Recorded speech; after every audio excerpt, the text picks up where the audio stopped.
All right, it is Thursday, October 3rd. We is. still have a strike. We still have massive disruption in North Carolina. We're going to have a dealer, Richard Lupo, dealer employee, come to us live in a few minutes from just south of Asheville to talk about what's going on the ground. Yeah. Talk about a few other things after that like we do. And this is just what the auto industry does, right? We communicate. That's what it does. We help each other. We help each other. Dealers figure out how to do what the government can't do. Oh, wow. It's truth. He had to come with it this morning, just like that. Yeah, I think, you know what's so interesting, and I got a few calls about something else yesterday, but this industry, it's like the first thing that people think about is how do I communicate this broadly and how do I help others? Right? Mm-hmm. It always is there someone I can call? Is there someone who can help me? Is there someone who I can help? And I love that about this industry. There's no like it's and I would say that over the past 5 to 6 years, that barrier is breaking down more and more. I think early on, especially, it was a little bit like, I don't know if I want to tell everyone my quote unquote secrets. Mm-hmm. It's like, the secret's all out. Like, just help out, I'd like to think that maybe we had something to do with that. I like to think that. I don't know if it's true. I mean, we were a component of it, but I think the element and the heart behind ASOTU from the very beginning was like, we need to band together to help one another no matter what, right? We're all in the same thing, and like this spirit of open-handedness. Yep. Even like the way we try to like present, I'm starting over my words, even the way we attempt to bring industry partners together to help one another. I hope that makes an impact on what you said, like a positive impact, because as that unfolds, not like what we've done unfolds, but as what you just said unfolds more and more in the industry, it just shows everybody else, and it shows in the customer experience, and it comes through in the spirit of how people look and work at dealerships. I don't know. It's just an awesome thing to be a part of. It really, really is. Man, speaking of awesome things to be a part of, we got More Than Cars episode 4 releasing on November 13th. You can head over to our LinkedIn. We got a whole event live stream. You'll be able to watch it on YouTube or on LinkedIn. We're going to live stream that joker to the entire automotive industry. It is Mohawk Chevrolet. You cannot miss this one. No. Just incredible organization, incredible people. I don't want to assume that people know what that is. So More Than Cars is a docu-series that we started filming last year, and where Kyle and I go to dealerships around the country telling the best stories that happen inside dealers, talking about the transformation that occurs in people's lives, in customers' lives, because dealerships are the way they are. There's too much negative stigma. We wanted to tell the good stories. So this is the 4th episode. And special thanks too to our sponsor for this episode, UVI. We get they have a system in the store. The UVI systems are so cool, by the way. But thank you for helping us make that happen. We are now well into planning season 2. We have some shoots lined up. If you want to be a part of that as an industry partner, as a sponsor, reach out to us, crew@asotu.com. And we have a lot of good stuff in store on that. But make sure you go to the LinkedIn channel, join the event, join us for the live stream, because it's so much fun when we do the live streams and release it. You'll be able to watch it later, but it's fun when you're the first, isn't it? There you go. I think it is. I think it is. Always good. All right. We're about to bring in our guests. Auto dealer associations across the U.S. Southeast have activated emergency relief funds in response to the destruction caused by Hurricane Helene. Connecting with members, providing much needed assistance. NIADA Foundation Emergency Relief Fund is coordinated with local dealer associations to assist affected employees with emergency grants of up to $1,500 a pop. And NIADA has also activated its relief fund with thousands of members impacted as well. Here's a quote from Leah Kirchner, president of Georgia Auto Dealers Association. He says, one of the challenges we're experiencing right now is, frankly, just getting in touch with dealers, just getting in touch with them. Dealers in Florida and North Carolina reporting property damage, vehicle losses, some locations losing hundreds of vehicles to floodwaters. Matt Murchison, a dealer in Boone, North Carolina, said we've probably 3 or 4 employees who have lost everything. But despite that, spirits are pretty good. Now, this all comes as FEMA is warning.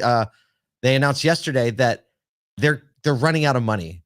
they don't might, as they say, if another hurricane hits, we might have funds. Also have been hearing reports about federal employees and agencies going to local donation centers and like taking the donations, saying we'll handle divvying these out, which is a little bit of a weird thing, but we'll see what happens. Interesting. It doesn't communicate confidence, right? So like I'm really thankful for the dealer associations and the people who are. We're part of helping coordinate some flights in and out. Somebody commented on the live stream on Monday that they had some planes, and we've since connected them with some resources, and we're still trying to work it out. But like we have, multiple Cessnas and helicopters coordinating with people who are like on Mr. Beast's team. Like this is a real effort of people trying to help other people make it. What we're going to do right now is going to call Richard Lupo. Kyle, you want to introduce it? I'm dialing it up. Yeah, I know Richard. Richard, I got to hang out with him a couple times now at this point, a SoduCon, a Reynolds event, and just a fixed ops director that really cares for his people, cares for the industry too, is always willing to help. And they are, he's at Apple Tree Honda and Acura in Fletcher, North Carolina. He's about 15 miles south of Asheville. So we're going to bring him in and just see what the vibes are there. He said it might be loud because there are helicopters at the airport everywhere.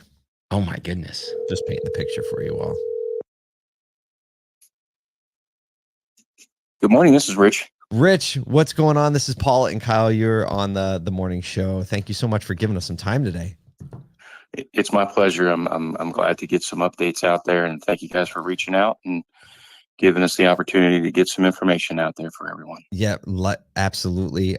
We've heard a lot that many people in the country don't know what's actually going on the ground because of limited coverage, limited media coverage. So why don't you tell us from your perspective what's actually happening, and we'll talk about it from there. Well, obviously there's a lot happening, but from a general overview, the city of Asheville is still standing, and the immediate areas around are in much better shape. There are certainly pockets in the city and the surrounding areas that have been, very, very devastated. A lot of the pictures and images that you see are coming from the towns that surround the Asheville area, the Western North Carolina area. And so we're very fortunate where we are located, right next to the airport in Asheville, for, where people may know from being in the area. We're very fortunate in this immediate area to have a much less impact than other, areas that may be 10, 15, 20 miles from the city. And so the National Guard is here, a lot of, military support. It's hard to tell exactly who. See Coast Guard airport helicopters and, various markings on lots of different helicopters running in and out of the airport, refueling. Wow.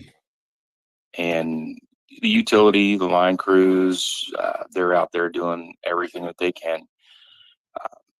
One of the biggest challenges that we have is that lots of trees on lots of power lines. So while a lot of the connectivity and utilities have been restored to the main parts of the core parts of Asheville and the immediate communities, reaching further out is going to take some time.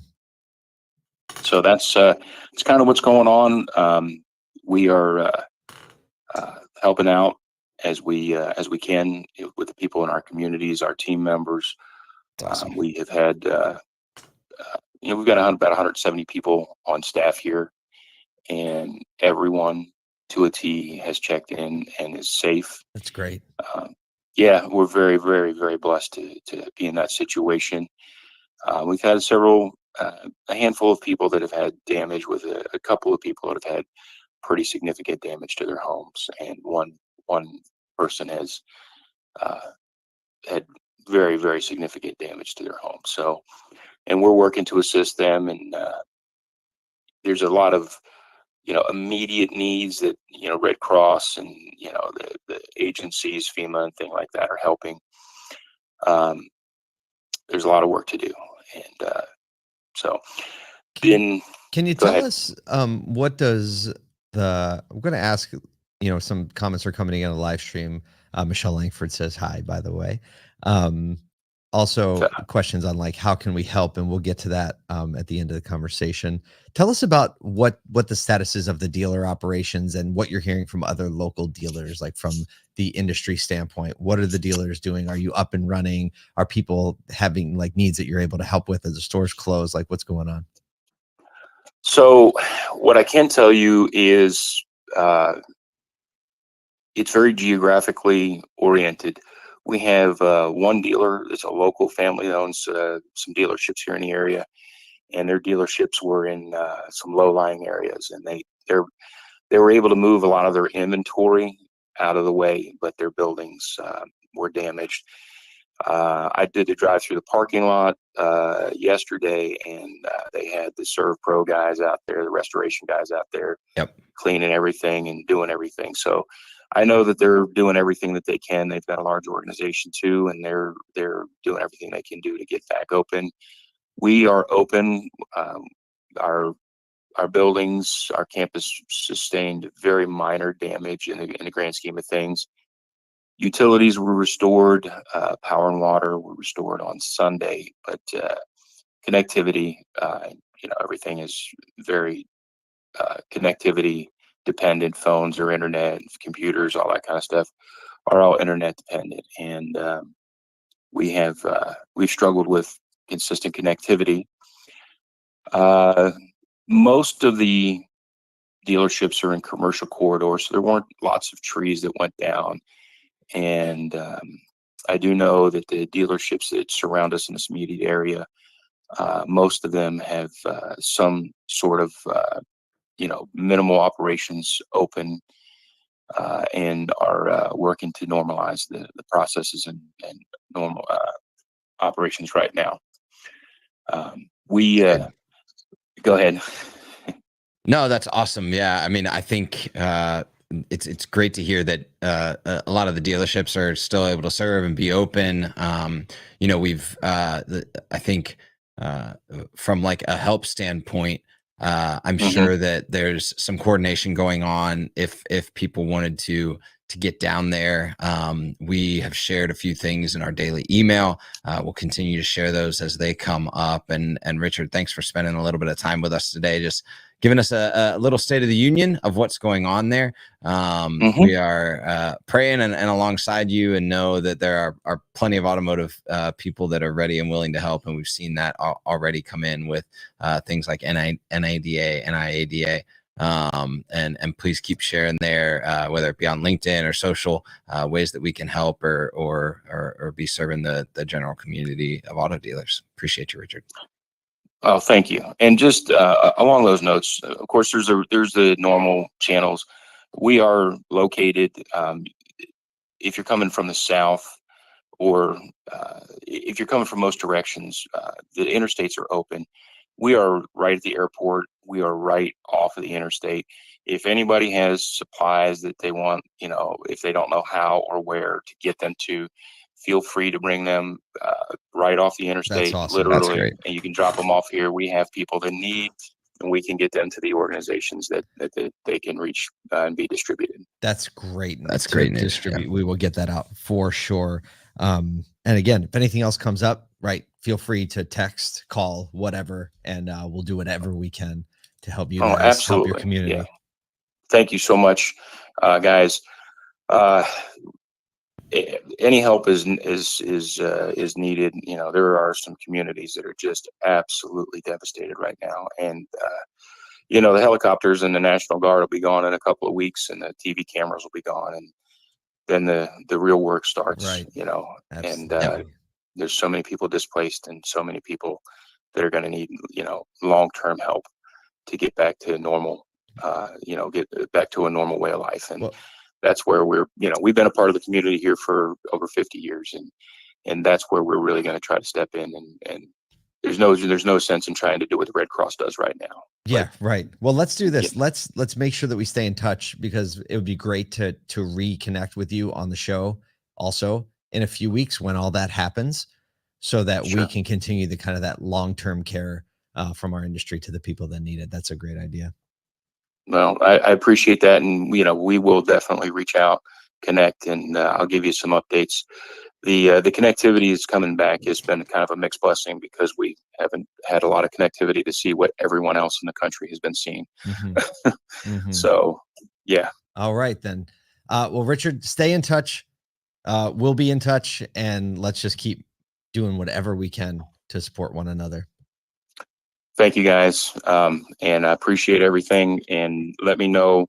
We'll get together, and I'll give you some updates over the next few days. And if you guys need anything, or if you guys have any stuff that you want to direct here, we will get it distributed to the proper people. That's amazing. Well, thanks again. We'll be in touch, and God bless you and Godspeed.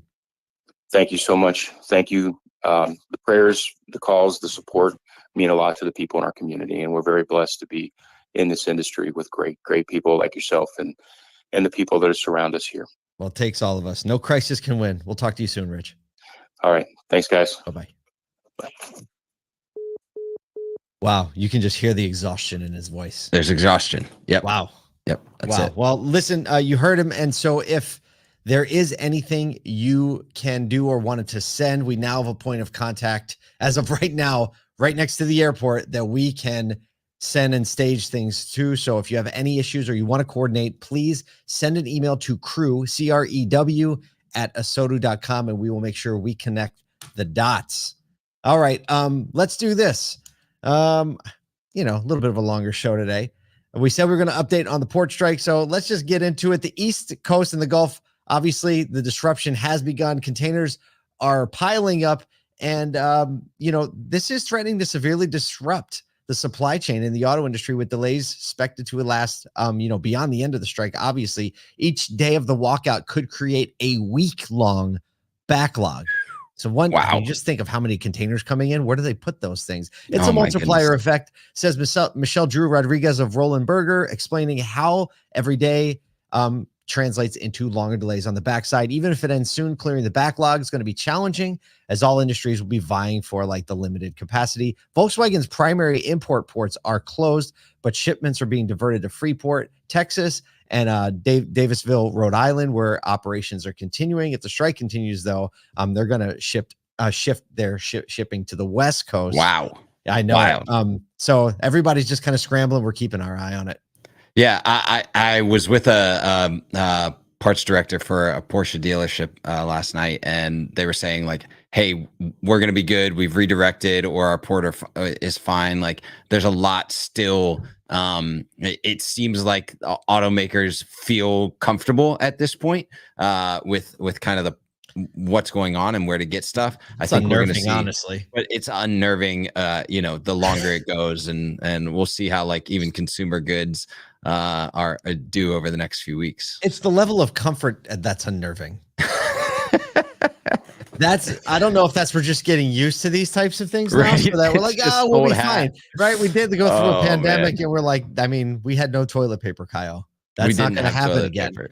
We have maybe bananas. Stock up on the bananas. Bananas are rough. I think we'll be fine with this toilet paper. I don't know what it is. The eerie feeling is why does this not seem like a bigger deal? It's not a big deal. I know. It's look around. But I feel in 2 weeks it could be a massive deal. I don't know. That's what it is for me. But regardless, right, we're going to make our way through it, and hopefully the port workers and the companies can come to agreement that everybody's come together. We got through an auto strike. Sean Fain is okay. I'm surprised we haven't seen or heard from him. I know him and the dock worker strike guy, having a drink or something like that. Little photo out make there. That meme. Oh my gosh! Challenge accepted. Hey, look, I know we had a little longer of an episode, but please, if you can do anything, want to do anything to help the dealers in North Carolina affected areas, send an email to crew@asotu.com. We'll connect the dots to get your stuff there as we keep taking care of one another.